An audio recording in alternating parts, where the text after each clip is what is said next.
kenyang lebih lama, sedangkan ketika kita memakan yang high calorie density itu, kita akan merasa kenyang lebih cepat, jadi kita akan merasa laparnya juga cepat, seperti itu.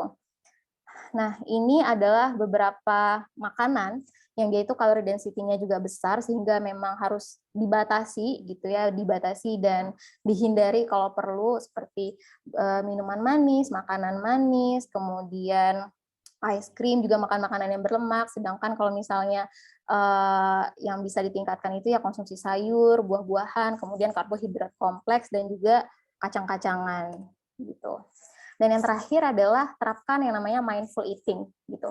Jadi mindful eating ini adalah kita makan dengan penuh kesadaran bahwa kita memang sedang makan gitu. Kita memperhatikan apa yang kita makan, seberapa banyak kita makan, dan emosi kita ketika makan gitu. Jadi harus kita perhatikan ketika kita mau makan, kenapa saya harus makan? Ya karena saya memang lagi lapar, kemudian saya membutuhkan energi yang banyak untuk melakukan aktivitas fisik dalam sehari. Kemudian kapan saya harus makan? Nah, kalau prinsip Nabi ya, makan itu setelah sebelum lapar, kemudian berhentilah sebelum kenyang gitu. Jadi memang itu yang namanya mindful eating gitu ya. Lalu apa yang saya makan itu harus diperhatikan. Apa yang saya makan sekarang ya? Gorengan kah, nasi kah, karbohidrat kompleks kah gitu.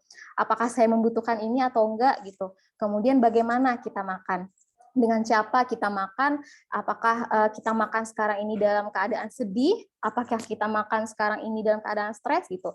Karena ketika kita stres, seperti yang saya jelaskan sebelumnya, akan membuat kita cenderung lebih banyak makan, khususnya manis-manis gitu.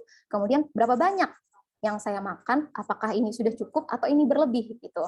Kemudian di mana kita makan, apakah kita dimakan di rumah, apakah kita makannya di luar sama teman-teman gitu.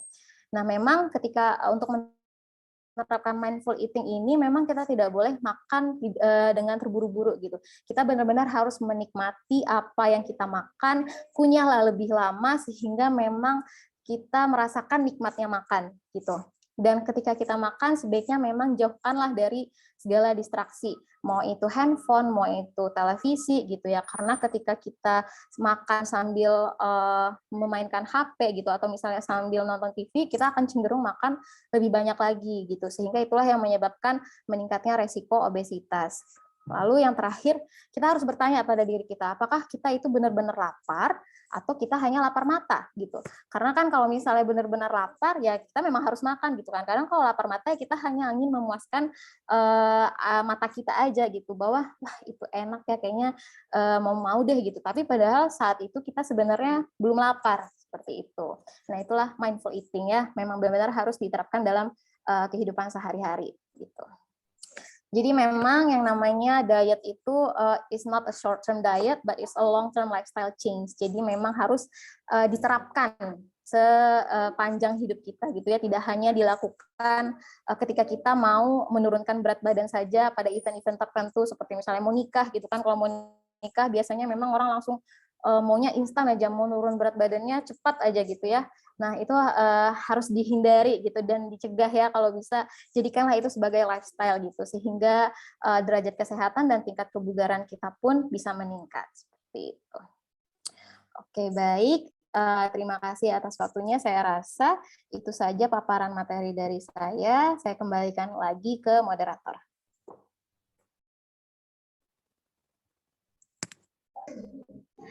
Baik, terima kasih banyak Ibu atas materi yang luar biasa ini mengenai pola hidup sehat dalam mencapai body goals. Selanjutnya langsung saja kita simak materi dari pembicara kedua kita, yaitu Bapak Misbahuddin, SKM, MAHM, MPD. Sebelumnya izinkan saya membacakan CV dari pemateri kedua kita. Bapak Misbahuddin, SKM, MAHM, MPD, beliau merupakan praktisi olahraga dan kesehatan. Riwayat pendidikan, Diploma 3 Perumasakitan Fakultas Kedokteran Universitas Indonesia. Diploma 3 Bahasa Inggris di Lembaga Pendidikan Indonesia Jakarta. S1 SKM Fakultas Kesehatan Masyarakat Universitas Indonesia Jakarta. Magister Hospital Management di University of Leeds, Inggris. Magister Program Pasca Sarjana di Universitas Riau Pekanbaru. Pengalaman kerja beliau sangat banyak sekali. Salah satunya beliau merupakan dosen di beberapa perguruan tinggi di Riau. Beliau juga banyak menjadi pemateri di beberapa seminar, yaitu salah satunya exercise dan fisiologi yang dilaksanakan di Surabaya, Indonesia. Prestasi beliau salah satunya beliau mewakili Indonesia mengikuti pelatihan Public Health and Health Promotion di Singapura tingkat internasional. Baiklah, kepada pemateri kedua yang terhormat Bapak Misbahuddin, SKM MAHM, MPD, kami persilahkan. Terima kasih, moderator Bu Elvi, yang terhormat Pak Dekan Dr. Arsadi Ali. Selamat pagi menjelang siang, Pak Dekan. Yang terhormat Ketua Prodi Bu Dr. Gigi Nur Pelita Sembiring. Semangat pagi dan salam sehat, Ibu. Yang terhormat narasumber pertama tadi yang luar biasa, saya juga dapat ilmu dari Ibu Wandala Sepa, SGZ dan MGZ, dan tentu yang saya banggakan Ketua Pelaksana, panitia tim, dan moderator, dan para peserta webinar yang luar biasa yang saya lihat sekilas ini memang nasional, karena saya lihat pesertanya tidak hanya dari Riau, juga ada dari beberapa provinsi saya lihat tadi, bahkan di Sulawesi dan di Sumatera Barat juga ada tadi saya lihat. Dan juga peserta juga saya lihat ada praktisi dari fasilitas kesehatan, dan juga akademisi dan juga mahasiswa. Salam sehat semuanya, salam olahraga semuanya. Nah, baik. Terima kasih panitia dan UIN, khususnya program studi gizi yang memberikan amanah kepada saya. Pertama memang saya sampaikan, saya bertanya topiknya apa ini? Nah, apakah ada topik spesifik khusus? Nah, panitia memberikan tema secara garis besar kolaborasi gizi dan olahraga untuk mencapai body goals. Nah, sebenarnya sudah banyak tadi disampaikan oleh Ibu peserta pemateri pertama tentang gizi secara teknis. Nah, mungkin saya sedikit menyinggung tentang olahraganya. Ada 4 kata yang kita lihat dari topik ini, judul topik hari ini adalah bagaimana itu kolaborasi, bagaimana itu gizi dan olahraga dan menuju body goals. Artinya kolaborasi itu apa? Nah, kolaborasi bagaimana bekerja sama, artinya kerjasama antara gizi dan olahraga. Nah, tidak hanya cukup gizi saja atau makanan pokok yang diperlukan tubuh saja.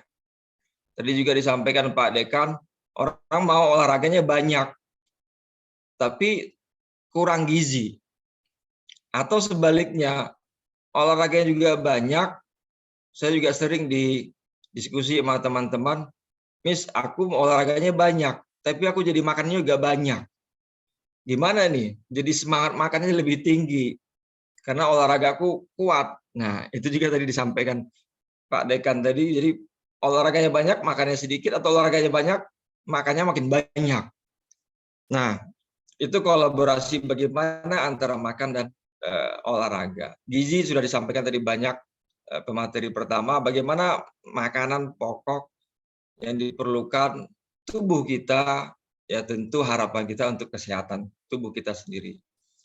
Nah, olahraga sebenarnya definisinya banyak, ada aktivitas fisik, ada latihan fisik, ada olahraga. Nanti saya sampaikan di setelah slide ini. Artinya, karena topiknya olahraga, bagaimana kita menggerakkan badan, bagaimana kita menguatkan tubuh, bagaimana kita menyehatkan tubuh. Nah, menuju body goals. Apa itu? Tadi juga Ketua Prodi sampaikan, semua orang ingin menjaga badan, jaga body. Nah, lu jaga body enggak? Nah, itu sering-sering dengan teman-teman sekarang. Bagaimana kita menjaga kesehatan, gaya hidup, pola hidup, membentuk tubuh idaman. Nah, ini kan banyak yang diinginkan para ya kita semuanya, bagaimana idealnya bentuk tubuh kita masing-masing. Sorry, bisa di next kan, lanjut ya. Nah, ini karena dari suara saya kedengaran ya? Siap. Ya, oke. Nah, tadi ada dua konsep, artinya antara gizi dan olahraga. Nah, sekarang kita lihat dulu gizi. Makanan gizi sehat atau tidak? Kita sih makan memang. Kita banyak makan, tapi apakah makan yang kita makan itu adalah mengandung gizi yang baik atau memang kurang baik? Bukan tidak baik. Nah, bagaimana caranya? Nah, pertama kita tanya diri sendiri kita. Saya bertanya pada diri saya sendiri, seberapa banyak makanan yang diperlukan seseorang? Nah, apakah harus banyak? Apakah memang sedikit? Atau memang seperti apa? Seberapa banyak? Yang kedua adalah bagaimana jenis makanan yang diperlukan. Banyak sekarang jenis makanan kita bisa ketemu di, ya apalagi zaman sekarang, kegiatan ngopi-ngopi, banyak makanan yang luar biasa jenisnya. Tinggal kita memilih apa jenis makanan yang mau kita makan. Yang ketiga adalah makanan apa yang boleh atau tidak boleh dikonsumsi untuk kesehatan. Karena sekarang banyak jenis makanan. Dulu saya ingat tahun 2018 itu lagi rame-ramenya tentang susu kental manis SKM gitu. Nah, apakah itu susu? Apakah itu pemanis? Nah, itu yang sempat ramai di tahun 2018 kalau tidak salah. Nah, yang terakhir adalah bagaimana kapan makanan itu kita konsumsi. Apakah memang bangun tidur? Apakah sebelum tidur? Dan kapan? Silakan kita menjawab pada diri kita sendiri. Artinya, kapan waktunya makan, kita yang lebih tahu. Nah, itu dari unsur dari gizi. Nah, kita coba melihat dari unsur kebugaran jasmani atau olahraganya. Nah, kita sama-sama lihat olahraga ini banyak jenisnya. Cabang olahraga saja, kemarin saya baru ikut rakernya Provinsi KONI, bahwasanya di Riau ini sudah ada kalau tidak salah 46 cabang olahraga di Provinsi Riau. Kalau di Indonesia secara nasional lebih lagi, kalau tidak salah lebih dari 10 dari Riau. Nah, artinya ada 70 atau 80 cabang olahraga. Tinggal kita memilihnya, mau olahraga apa ya. Nah, kita jawab lagi kembali pada diri masing-masing. Nah, tapi dari unsur-unsur bagaimana olahraga atau kebugaran jasmani itu, ada banyak unsur bagaimana kita mau melatih pada tubuh kita sendiri. Yang pertama adalah bagaimana melatih kekuatan, power, strength kita untuk body kita. Nah, di sini banyak, tadi juga disampaikan pemateri, yang pertama banyak gym atau tempat gelanggang olahraga yang menyediakan tempat untuk latihan beban di beberapa tempat di Pekanbaru. Nah, nggak dikasih kelas tadi. Sorry, ada suara. Nah, jadi kita bisa menggunakan latihan beban di tempat-tempat gelanggang olahraga atau gym yang kita sering kenalnya. Kalau memang kita mau melatih diri sendiri, ya mohon maaf bisa dikatakan free, kita juga tidak perlu latihan beban yang ada, tapi kita bisa menggunakan beban badan sendiri. Nah, contohnya seperti push up, sit up, dan lain sebagainya. Artinya menggunakan beban sendiri untuk melatih power atau kekuatan kita sendiri. Nah, yang kedua adalah bagaimana melatih kecepatan. Nah, melatih kecepatan bisa dengan mudah dan murah. Anda tinggal coba lari dengan jarak pendek di sekitar rumah saja mungkin. dengan jarak-jarak 20 meter saja, Anda bisa mencoba tes dengan waktu, lari dengan secepat mungkin, kecepatan tinggi, dengan jarak yang pendek. Nah, itu cara mudah dan murah menurut saya melatih kecepatan kita. Nah, ada yang ketiga adalah melatih kelincahan kita. Ada yang disebut dengan agility. Nah, apakah kita lincah? Nah, lihat sendiri dengan body kita sendiri. Tentu dengan berat badan yang lumayan berat, itu tentu susah untuk lincahnya badan kita sendiri. Nah, bagaimana cara melatih, bagaimana kita bisa lincah dan sebagainya? Artinya dalam dunia mungkin ada peserta ini dari mahasiswa, juga mungkin ada yang bekerja juga. Bagaimana kita lincah bergerak ke satu tempat ke tempat yang lain. Nah, bisa dilakukan dengan latihan olahraga lari bolak-balik, salah satu contohnya. Artinya dengan jarak yang pendek saja dekat rumah, dengan jarak-jarak 5 meter saja Anda bolak-balik 8 kali saja, itu sudah kita melatih diri sendiri bagaimana kelincahan kita sendiri. Dan ini juga bermanfaat di dunia sehari-hari kita di kuliah maupun di dunia kerja. Apakah kita lincah atau tidak. Jadi cukup dengan lari bolak-balik saja dengan 5 meter pendek. Coba Anda coba sendiri 8 kali bolak-balik. Apakah Anda dengan menggunakan waktu, berapa detik Anda bisa mencapainya. Nah, ada tadi juga disinggung dengan latihan kelenturan, flexibility. Ini gampang sekali. Anda mungkin sambil duduk sekarang, mendengarkan webinar, duduk, lurusin kaki, kakinya lurus, jangan ditekuk. Coba Anda sentuh hidung Anda dengan ke lutut Anda. Sampai nggak ya? Nah, ini juga simpel, murah, mudah dilakukan di mana saja. Artinya hanya menyentuh hidung kita sendiri ke lutut kita sendiri dengan tetap kaki lurus. Sedang duduk boleh, sedang berdiri juga boleh. Nah, ini contoh mengetes atau melatih kelenturan flexibility. Saya pernah baca di suatu riset penelitian olahraga dari dokter olahraga, bahwasanya kita olahraga itu maka diperlukan dengan peregangan pemanasan.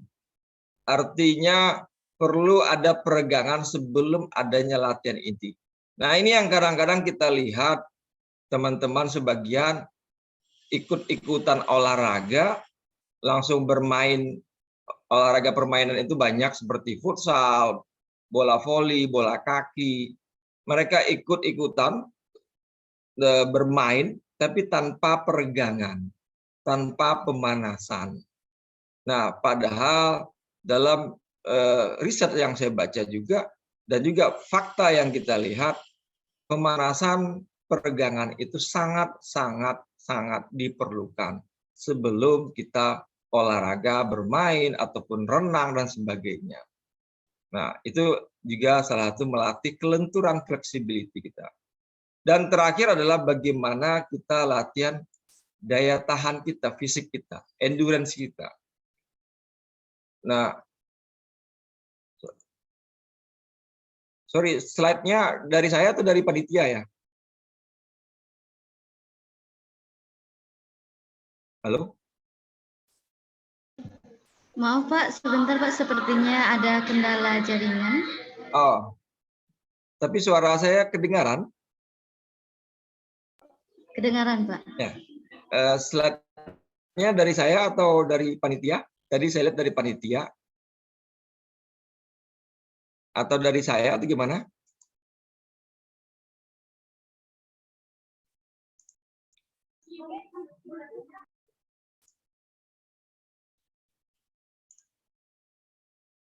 Halo, sorry.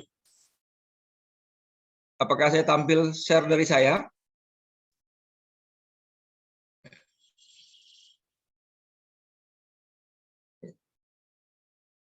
Oke, kita di slide yang keempat ya.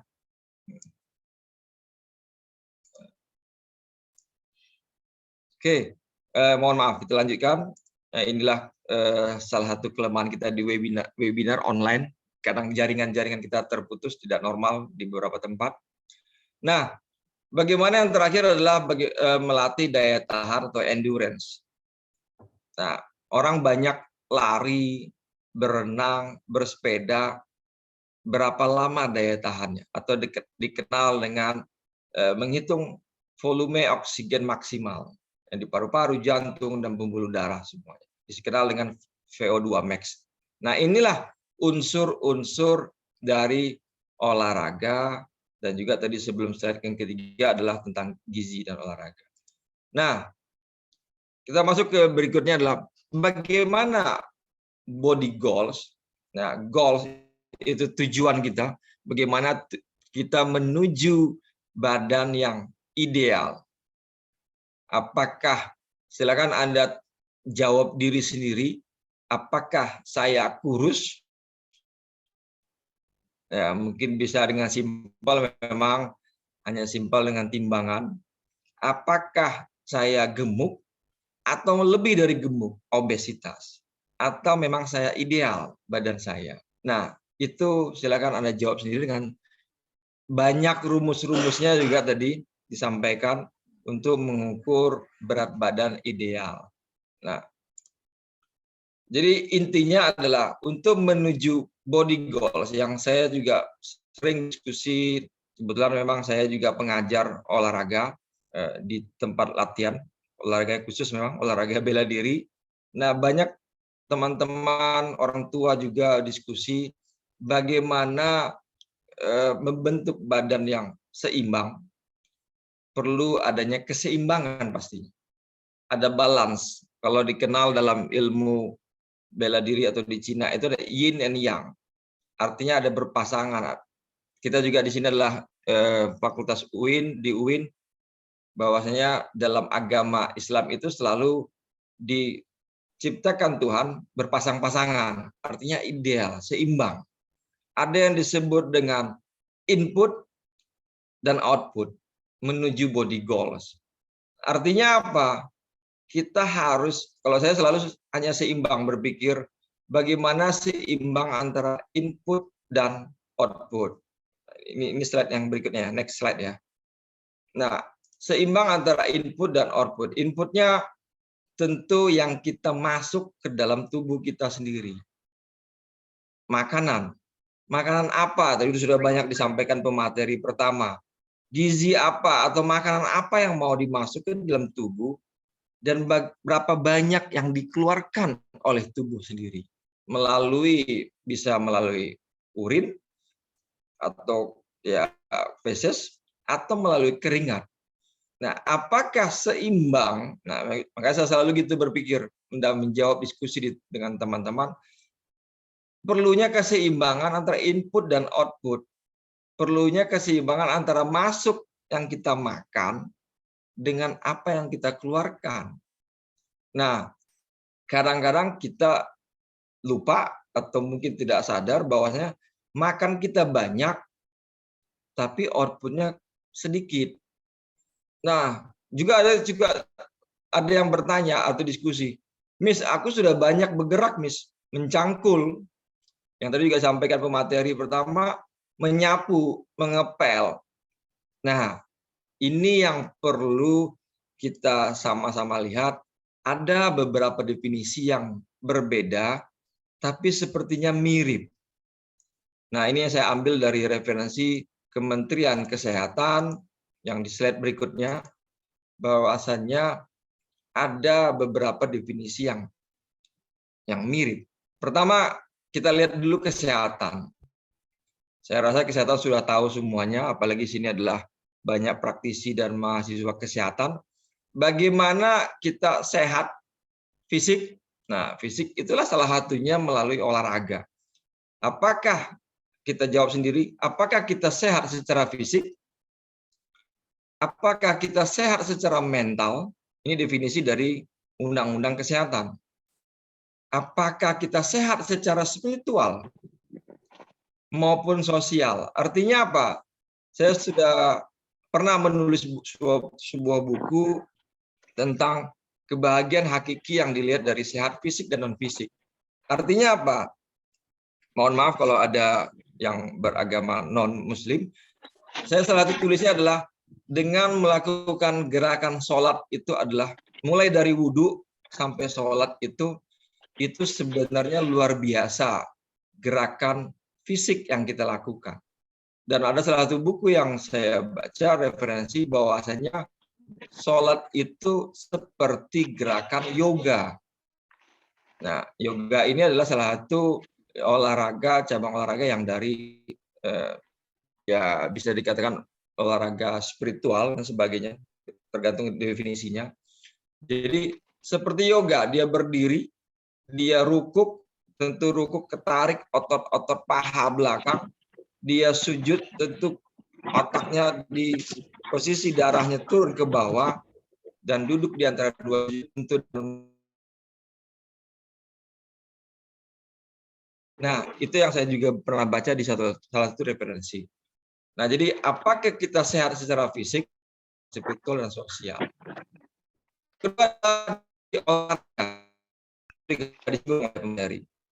Ternyata olahraga, aktivitas fisik, latihan fisik, kebugaran jasmani itu ada sedikit perbedaan.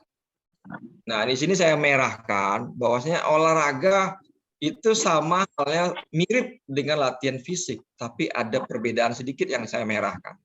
Olahraga itu apa? Bagaimana kita beraktivitas fisik. Nah, bergerak, fisik kita bergerak. Yang kedua, bagi terencana, tentu ada rencananya bagaimana apa yang mau dilakukan, mulai dari peregangan, pemanasan, inti, pendinginan atau cooling down, itu ada terencananya. Ada strukturnya, programnya. Jadi tidak hanya bergerak-gerak asal, tapi ada struktur. Dan berkesinambungan, terus-menerus saling menyambung dia. Tidak tiba-tiba putus, dan terus melibatkan gerakan tubuh yang berulang-ulang. Ada merah satu lagi, kalau olahraga ditambah dengan aturan tertentu. Bahwasanya olahraga itu, masing-masing cabang olahraga memiliki aturan yang berbeda-beda. Nggak usah jauh-jauh, bela diri itu aja sama mirip, tapi punya peraturan yang berbeda-beda. Tujuannya apa?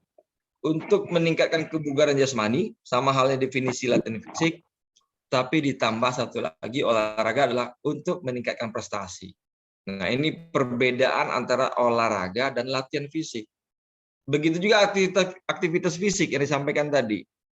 Aktivitas fisik apa? Bagaimana kita menggerakkan tubuh kita, mengeluarkan tenaga kita, energi kita dengan atau membakar kalori. Ya sama tadi disampaikan, menyapu, mencangkul, mengepel itu aktivitas fisik. Memang kita keluarkan energi, tenaga, membakar kalori. Tapi itulah perbedaan dengan olahraga, ada terstruktur berkesinambungan. Nah, dan terakhir adalah bagaimana kebugaran jasmani.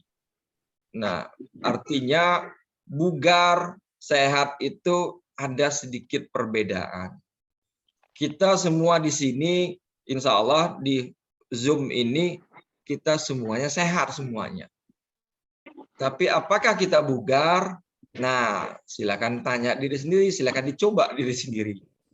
Ada perbedaan sedikit. Kalau kita sehat, belum tentu kita bugar. Nah, tadi sudah dicontohkan oleh Ibu pemateri pertama, Bu Anda. Salah satu contoh yang mudah adalah memang naik tangga.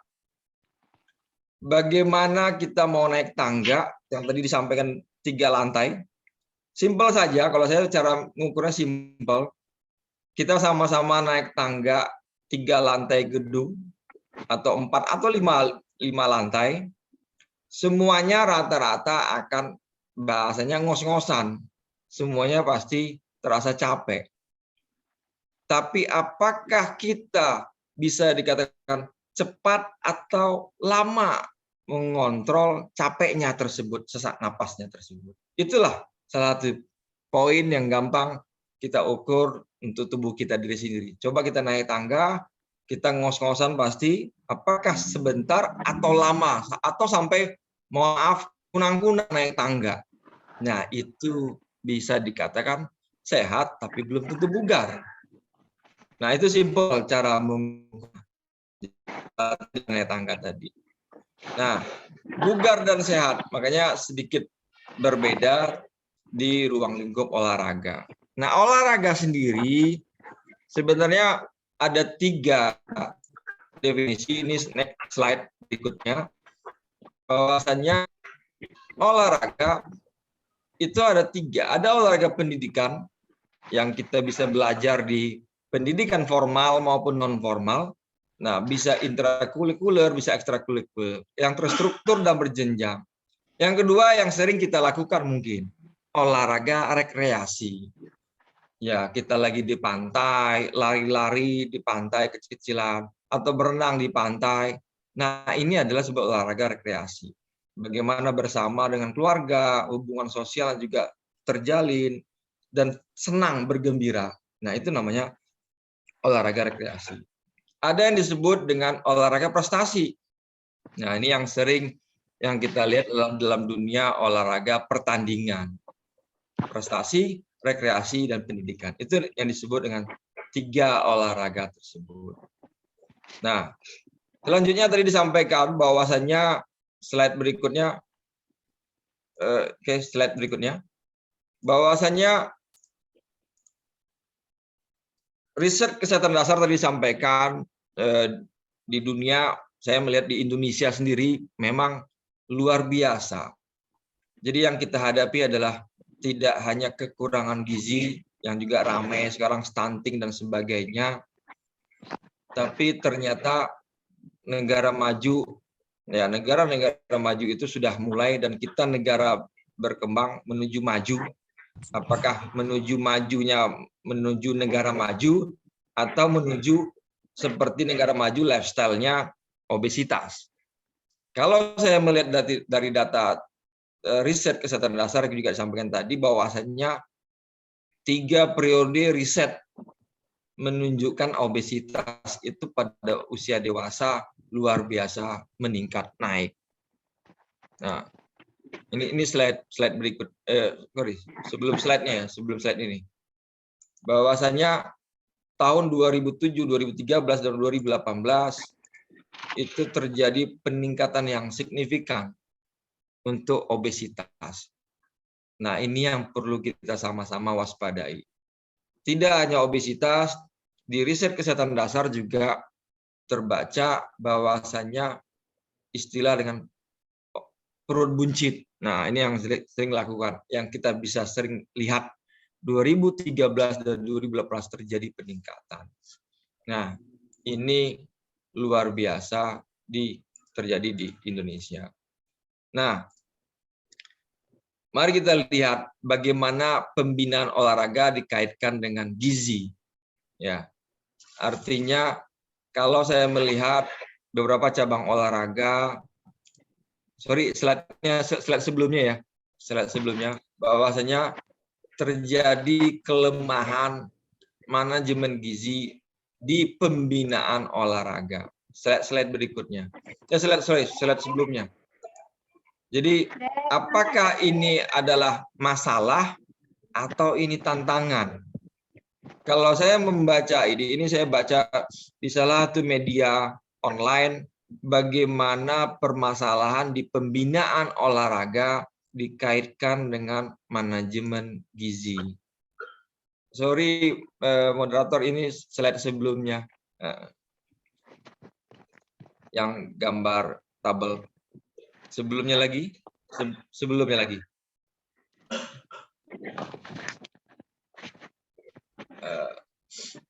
Ya, oke. Nah, ini apakah ini masalah atau ini tantangan? Kalau saya melihat ini adalah tantangan mahasiswa gizi. Artinya apa? Saya melihat dan juga membaca di salah satu media, asupan gizi atlet masih kurang diperhatikan. Nah, ini udah ngomongin bagaimana salah satu cabang olahraga. Dan ini juga saya melihat secara fakta, tidak hanya berita. Ya, rata-rata saya lihat, mungkin tidak semuanya, tapi rata-rata. Bagaimana asupan gizi atlet itu masih kurang diperhatikan. Bagaimana asupan makanan itu tidak dianggap sebagai hal teknis, tapi hanya soal emosional. Oh iya, dia kurang makan, kurang gizi. tapi nggak mengukur teknisnya seperti apa. Kalau olahraga ini harusnya gizinya seperti apa?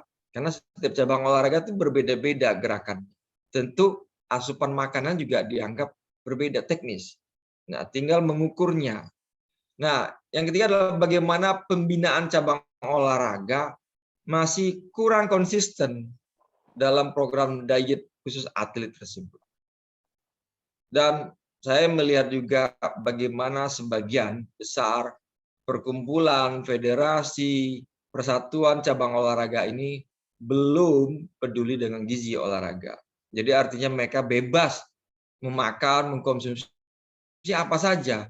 Padahal makanan yang tepat, kualitasnya, kuantitasnya menghasilkan kondisi fisik, performance atlet. Artinya, makanya saya bilang, apakah ini masalah atau tantangan? Kalau saya menganggap inilah tantangan buat mahasiswa gizi. Anda harus ikut terlibat dalam dunia olahraga. Kita bisa lihat sendiri beberapa pengurus cabang olahraga tidak atau kurang melibatkan para ahli gizi. Padahal saya melihat satu cabang olahraga itu minimal ada satu aja cabang orang ahli gizi. Bayangin, kalau di sini di Riau saja ada 46 cabang olahraga, harusnya ada minimal 46 ahli gizi di dalam satu cabang olahraga. Nah, ini saya bilang sebenarnya peluang atau tantangan bagi kita semua di sini. Nah, oke. Nah, tadi sudah disinggung bagaimana IMT, bagaimana indeks massa tubuh, walaupun tidak gambar dari pemateri pertama tidak sama IMT, minimal kita bisa mengukur diri sendiri bagaimana salah satu cara mengukur indeks massa tubuh kita. Apakah kita termasuk normal, kurus atau gemuk. Nah, ini salah satu referensi yang saya ambil. Silakan tinggal coba-coba saja nanti bagaimana berat badannya. Kalau beratnya tingginya berapa 170, beratnya 70, biar gampang kali-kalinya. Nah, apakah kita termasuk kurus, gemuk, dan normal? Ini cara massa tubuh dan salah satu referensi. Tinggal kita kombinasi dengan olahraganya. Nah, bagaimana mencapai body goal sesuai dengan topiknya? Nah, ke slide selanjutnya bahwasannya ada beberapa step langkah-langkah kita bagaimana menuju body goals tersebut. Artinya, tubuh ideal itu memang impian setiap orang. Nah, rata-rata. Kalau saya melihat, Miss, ini badan aku gemuk, Miss, gendut. Wah, ini contoh orang sukses. Nah, kadang-kadang itu hanya ya modus-modus yang kadang-kadang dia susah sendiri untuk melakukan olahraga. Nah, tubuh ideal membuat penampilan mempesona. Nah, ini yang betul-betul kita sama-sama coba. Tubuh ideal rata-rata insya Allah meningkatkan kepercayaan diri kita. Anda akan pede dengan tubuh yang ideal. Tapi tubuh ideal tidak semudah membalikkan telapak tangan. Bagaimana caranya? Makanya tubuh ideal ini, karena ini banyak mahasiswa mungkin, layaknya cinta penuh perjuangan. Artinya tidak seperti... Maaf Bapak, waktunya tinggal 5 menit lagi. Oke, dikit lagi selesai. Ya, artinya apa? Tubuh ideal body goals itu tidak seperti mie instan. Mie instan saja dibuka, dimasak dulu, tapi ini adalah proses. Nggak tiba-tiba langsung berat badan ideal. Makanya langkahnya seperti apa? Ada 3 langkah simple yang saya ambil dari salah satu referensi. Learn, plan, do. Bagaimana kita belajar diet itu seperti apa? Apakah memang tidak boleh makan? No. Hanya menjadi pola makan sehat itu seperti apa? Habis kita rencanakan, anggap kita seperti seorang ahli gizi, walaupun kita mungkin bukan seorang ahli gizi, tapi kita coba seperti ahli gizi. Bagaimana porsi makanan itu yang ideal dibutuhkan. Dan kerjakan, do. Jangan hanya teori saja, tapi lakukanlah seperti gaya hidup kita sendiri. Nah, jadi kurus dan gemuk itu adalah tergantung sudut pandang kita lihat. Yang pertama adalah bagaimana frekuensi makanannya. plus atau minus, olahraganya bisa aerobik, non aerobik atau anaerobik, latihan aerobik atau anaerobik, apa camilan sehatnya, bagaimana konsumsi protein untuk mengganti selaras dengan olahraga, pembentukan tubuh dan otot, dan terakhir adalah bagaimana istirahat yang cukup. Ini satu referensi yang saya ambil dari Kemenpora, Kementerian Pemuda Olahraga. Beliau adalah Profesor Nutrisi Olahraga, Pak Joko Pekik. Saya ambil salah satu referensi beliau, salah satu makanan adalah makanan pisang menjadi makanan favorit saat bertanding. Artinya apa? Kandungan pisang ini luar biasa isinya.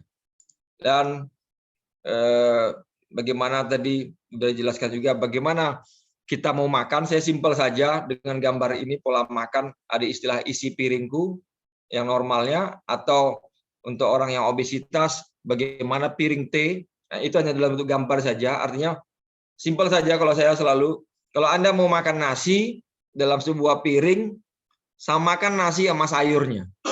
Nah, itu simpel saja.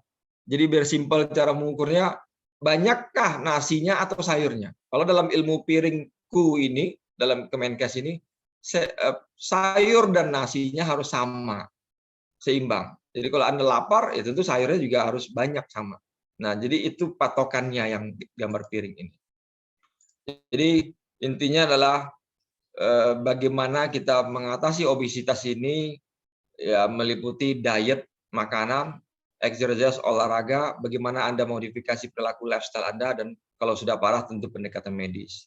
Jadi hindari ya, emosi yang makan yang berlebihan, dan tetap jaga kesehatan, cintai diri sendiri, artinya kenali diri kita lebih dekat, berpikir positif, perbanyak relasi sosial biar senang, banyak tertawa, sediakan waktu untuk diri sendiri, diet sehat, dan lakukan hobi yang menyenangkan kita. Itu saja. Yang terakhir adalah bagaimana hidup sehat, sehat secara fisik, sehat secara pikiran, dan juga happy life. Itu saja mungkin dari saya. Ya, terima kasih waktunya. Mudah-mudahan bermanfaat buat kita semua. Lebih kurang saya mohon maaf. Assalamualaikum warahmatullahi wabarakatuh. Salam sehat, salam olahraga. Baik, terima kasih banyak Bapak atas materi yang telah disampaikan. Materi yang berjudul tentang kolaborasi gizi dan olahraga. Langsungkan membuka sesi tanya jawab.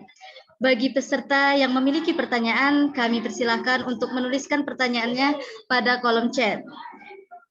Kita sudah dapat beberapa pertanyaan dari kolom chat. Baik Pak, Ibu, izinkan saya membaca ini. Dari Laura Arapani,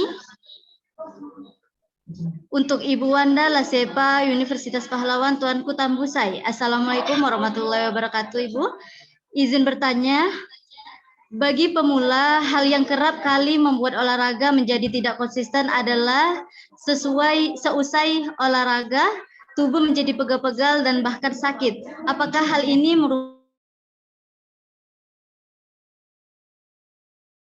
yang menjadikan hal demikian? Dan bagaimana solusinya, Bu? Terutama bagi mereka yang memiliki IMT normal, ketika mulai berolahraga, apakah juga harus mengubah porsi makan dari biasanya saat tidak berolahraga? Sekian, Bu. Boleh langsung dijawab. Ya, baik, terima kasih moderator. Nah, memang itu kalau menanggapi pertanyaan dari Laura ya, memang itu adalah hal yang wajar dan normal sebenarnya untuk orang yang memang tadinya jarang berolahraga, tiba-tiba dia berolahraga itu pasti akan merasakan beberapa sakit pada bagian ototnya gitu. Nah, itu mungkin bisa diakali, pertama itu dengan melakukan pemanasan, seperti itu. Dan juga jangan lupa melakukan cooling down atau pendinginan ketika sudah selesai berolahraga.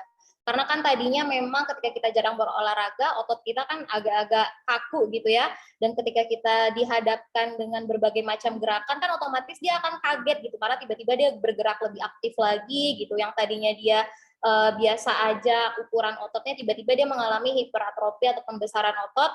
Nah, itu tuh kan akan menimbulkan rasa ketidaknyamanan ya kepada kita sendiri gitu. Jadi memang diakalinya dengan melakukan warming up dulu atau pemanasan, lalu jangan lupa melakukan pendinginan.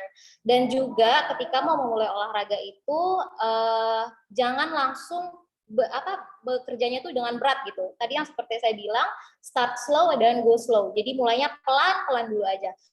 Kalau misalnya mau latihan squat, kan,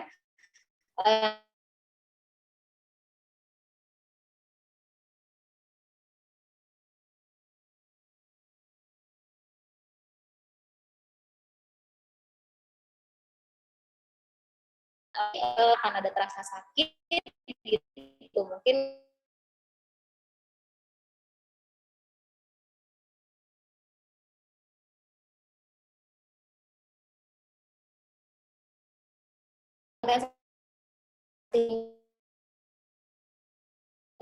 beradaptasi.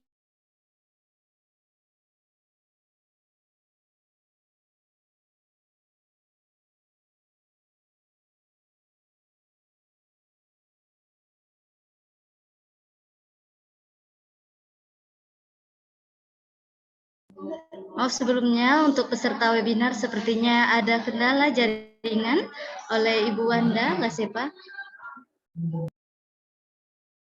IMP normal ya. IMP yang normal kan berarti kita harus menjaga yang namanya keseimbangan energi tadi, yang mana energi yang masuk itu memang harus sama dengan energi yang keluar. Tidak perlu harus mengurangi porsi makan, tetapi lebih menjaga kualitas yang makanan yang dimakan gitu.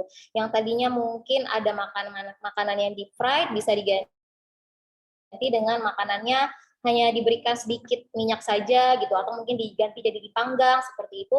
Lalu pemilihan makanannya lebih, kalau yang tadinya suka makanan yang berlemak tak jenuh, yang lemak jenuh diganti menjadi lemak yang tak jenuh, seperti misalnya makan alpukat, kemudian kacang-kacangan, dan mengganti maknya itu mengandung gula sederhana menjadi karbohidrat kompleks gitu, karena memang membuat rasa kenyang lebih lama seperti itu. Jadi memang kalau misalnya mau weight maintenance itu lebih memperhatikan kualitas makanannya seperti itu. Jadi tidak perlu mengurangi porsi makan, karena nanti yang ada akan terjadi yang namanya negatif energy balance yang membuat malah makin berturun nih berat badannya seperti itu.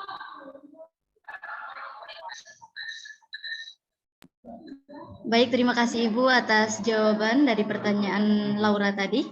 Selanjutnya, seperti yang kita lihat ada yang ingin raise hand dan ingin bertanya. Kami persilakan kepada Bapak Syamsul Bahari untuk mengutarakan pertanyaannya kepada pemateri kita.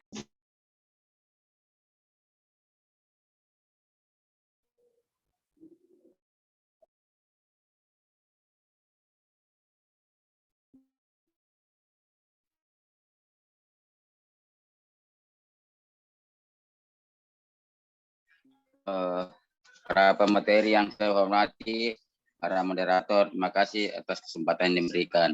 Tadi berbicara tentang keseimbangan antara ketika kita makan sayur dan nasi.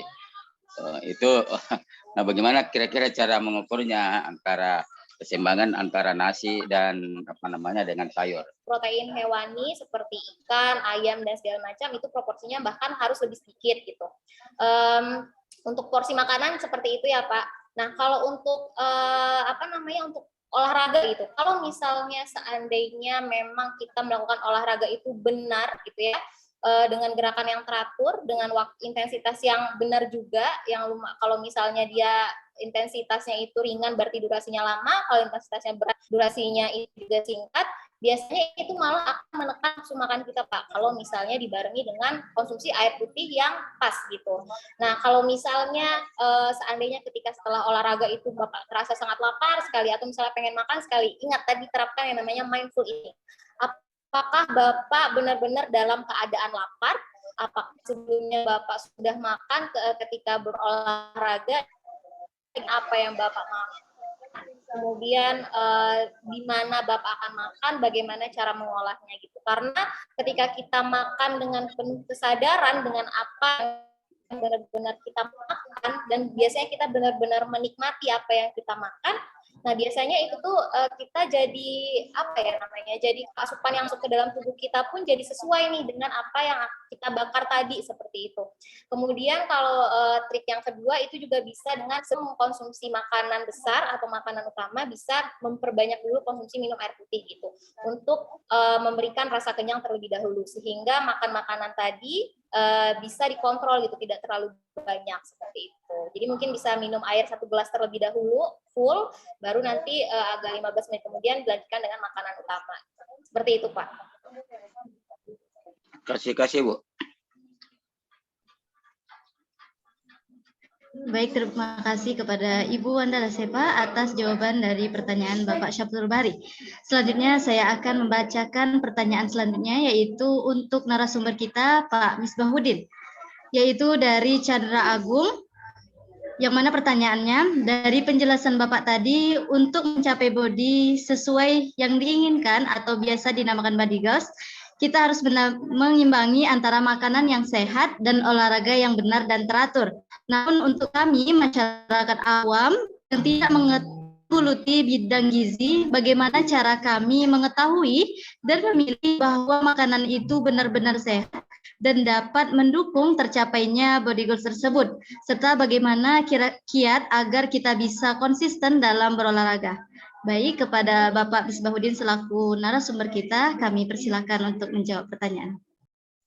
Terima kasih Mas Chandra Agung, luar biasa. Ya, ini memang sama halnya juga Pak Samsul tadi, pertanyaan yang umum, yang sering juga saya dengar, bagaimana yang ya anggap aja saya tidak paham dengan gizi. Nah, kalau Bu Wanda ini luar biasa paham gizi dia, SGZ ini. Nah, anggaplah saya tidak paham gizi.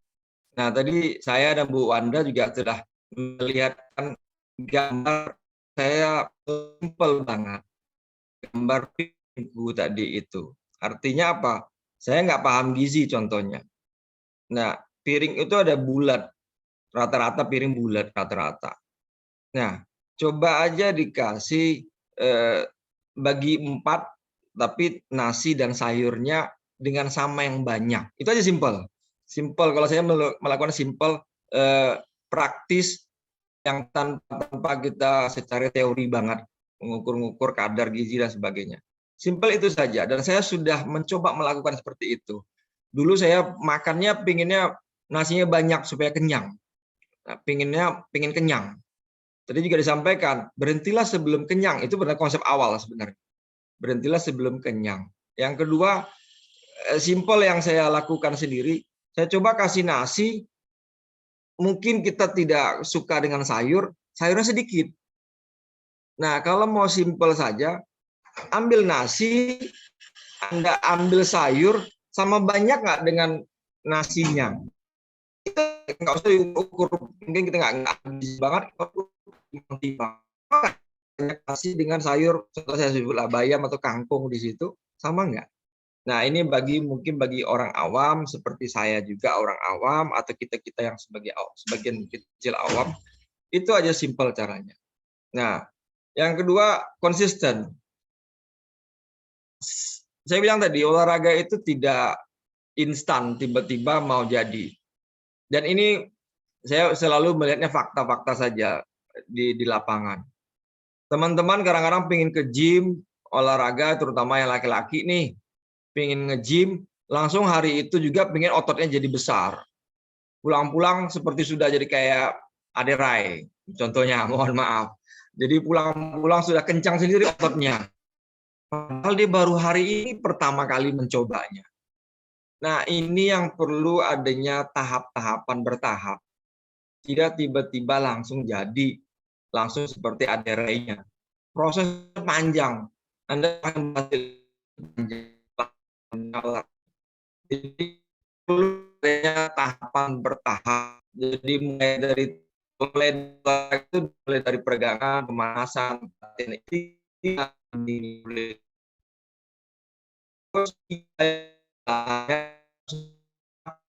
saya selalu dengan teman.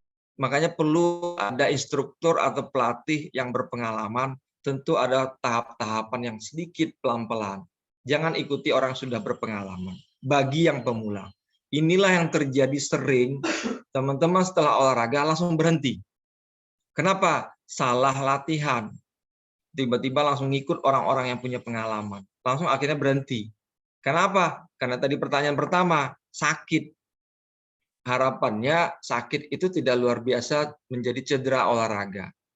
Nah, prinsipnya selalu itu, jangan sampai cedera olahraga. Sakit sedikit itu ada hal yang wajar, tapi jangan dipaksa untuk olahraga, untuk bagi pemula. Jadi bertahap, pelan-pelan. Itu saja, mungkin tambahan sedikit. Semangat Pak Mas Chandra Agung untuk olahraga dan sehat. Oke, baik, terima kasih Pak. Baik, terima kasih Bapak Misbahuddin atas jawaban yang sangat memuaskan. Selanjutnya saya akan membacakan pertanyaan, yaitu dari Messi Marelda. Assalamualaikum warahmatullahi wabarakatuh. Saya Messi Marelda dari Universitas Pahlawan Tuanku Tan Busai ingin bertanya kepada Bapak Misbahuddin.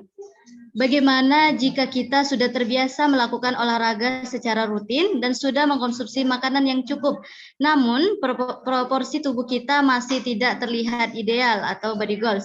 Apa yang harus kita lakukan dan apa tips agar tubuh bisa terlihat ideal dan body goals? Terima kasih. Kami persilakan kepada Bapak Misbahuddin untuk menjawab pertanyaan.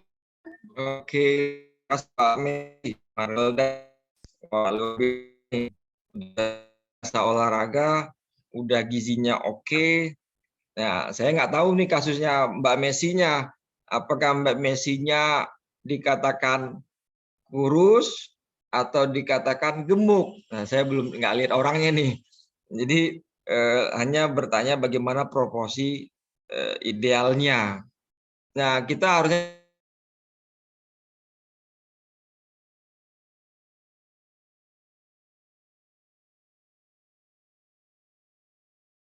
baik saya maupun Mbak 3-4 kali seminggu rutin nggak olahraganya. Terus jenis pernah mengajar atlet saya sendiri, tapi sudah terlatih ya, jangan dicoba ya untuk yang pemula. Mau pernah nimbang atlet saya sebelum apa gizinya. Artinya memang harus seimbang antara apa yang Mbak lakukan olahraganya, keluarkan apa yang input masuk harus kita lihat dulu. Ya, secara tidak langsung kita bahasa risetnya kita ukur dulu. Apakah seimbang atau tidak. Nah, itu kita lihat dulu, Mbak. Jadi olahraganya apa? Saya nggak tahu juga olahraga Mbak Mes siapa nih. Jangan-jangan cuma jalan kaki. Ya, Mbak Mes, ya. Halo. Iya, Pak. Ya, ya itu mungkin moderator. Halo, Bro. Terima kasih, Bapak. Ya, makasih Mbak Messi.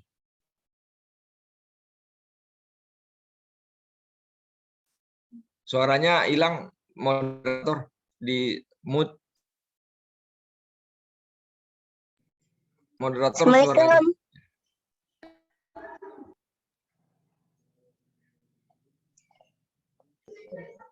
Baik, terima kasih Bapak atas jawabannya. Selanjutnya yaitu pertanyaan, saya akan membacakan pertanyaan terakhir, yaitu dari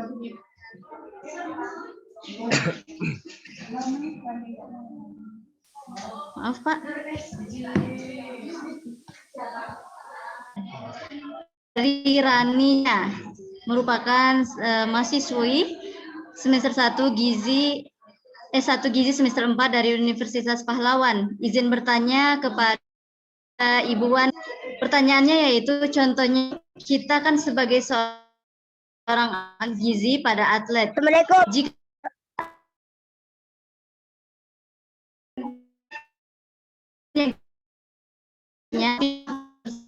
harus dianjurkan untuk atletnya, apa yang harus kita lakukan sebagai seorang gizi, Bu?